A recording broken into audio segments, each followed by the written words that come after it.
Đức Vũ. Tấn Vũ. Tấn Vũ. Mình giờ nhầm toàn Đức Hiếu với cả Tấn Vũ. Hơi lộn một chút. Thế là cho Lương Long nhất thể luôn à? Lương Long nhất thể. Rằng đấy là một sự kết hợp. Đức Vũ và Tân Hiếu đúng không? Đúng vậy. Đây, Đức Hiếu đây thì các bạn. Glory vẫn ngồi ở vị trí giữa thôi.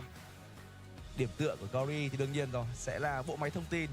Người sẽ phải xử lý thông tin tốt ở